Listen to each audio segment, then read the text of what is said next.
So, meine sehr verehrten Damen und Herren, ich sollte meine Rede auf Englisch halten, ansonsten hätte ich gerne auch auf Deutsch. So mit Ihrer Erlaubnis, with your permission. Dear Madam, is okay? Okay. Dear Madam Seblarouche, ladies and gentlemen, dear colleagues and friends, I would like to express my gratitude and honor to be part of this important event. Over the past 30 years, the Sheila Institute has played a significant role in promoting international discussion on major topics and have shaped the future of our world. Since ancient time, the Silk Road has been a symbol of the commercial artery to connect Asia and Europe, creating wealth and culture exchange to benefit all countries involved in this area.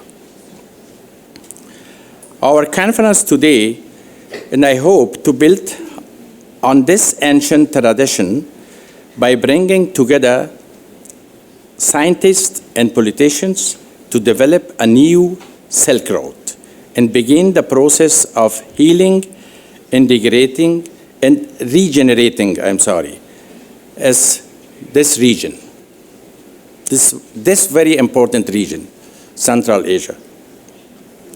Our vision is to create a secure and peaceful life for our region, which will allow thousands of refugees to return back to their homes and rebuild their communities again.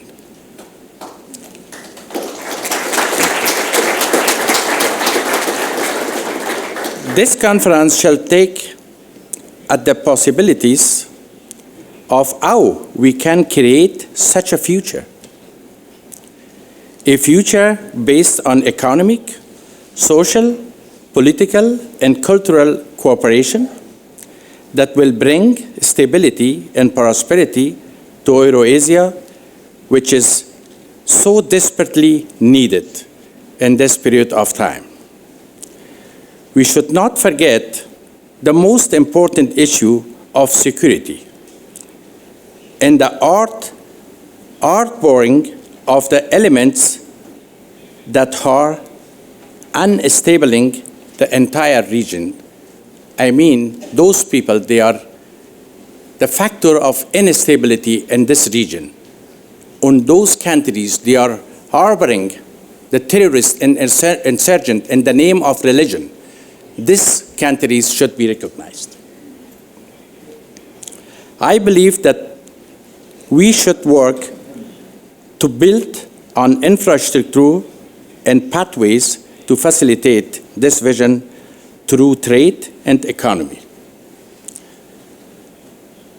On a particular level, we need to build new railroad, including high-speed train linked, look at new sources of green and secure energy, explore new technology and innovation, particularly in IT, to facilitate our success and explore new technology. And finally, establish fair trade agreement to compete in global markets.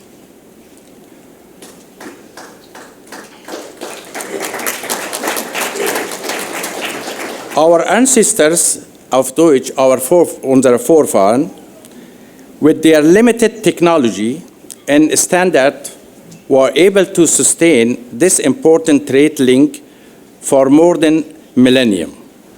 Today, we should be able and capable not only of rebuilding it, but make it economic and cultural highway for the next millennium. If we envision a better future today, together, we can make it reality for the tomorrow and for future. I don't want to make also a long speech here, but on the end, I want to just make a remark. about a very important issues in the latest time, refugee.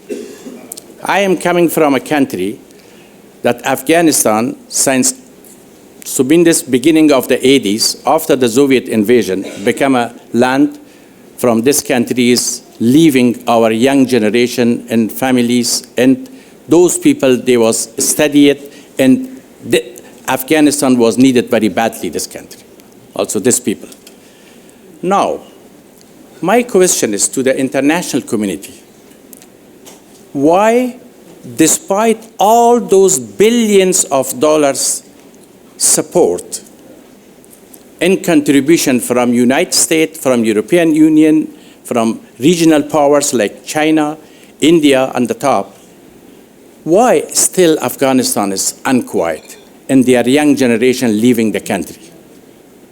Even more worse comparing to the time of the Soviet invasion in Afghanistan. During the Soviet invasion in Afghanistan, the number of refugees coming to Germany was 46,000 in the matter of entire 10 years. Now, in the time of 1.5 years or more, or few months more, we have 185,000 Afghans alone in Germany. Is this not a point of question? What is the reason of this? Why the young generation is coming? I am experiencing every day, hundreds of youngs, they coming to us, to the embassy, and asking for the new identification cards, so we're helping them. Also, there are some people among them, it is boring for him here in Germany, and they want to go back. We gave it to them a laissez-passer. But the question, if I ask every single one, is only one. They leave Afghanistan not because of poverty. They are not leaving Afghanistan because of not having work. They are leaving because of security. The parents selling his house and property and giving to the band of the mafias, they're bringing the kids out of the country. Since more than 40 years, Afghanistan is in war. The time of the Soviet Union is over. What is now? Since the Soviet departing from at that time in Afghanistan, why we are not coming in a normal life? I believe the international community close the eyes and don't want to see the reality. What's going on? Which country is involved harboring terrorists? Which countries creating madrasas for this terrorists? Which countries have the trainings camp? And which countries giving the weapon to these people and sending to us? Every day, under the name of Taliban and under the name of these and that, in Afghanistan becoming hundreds of young people lost in his life. And last end, where are these terrorists? Where the international community find them? Everybody knows, but nobody try to solve the problem and the region. Perhaps all problem come on Afghanistan, why the people running away. I hope that one day the international community find a real solution and the real reason why it is so. Thank you very much for your attention.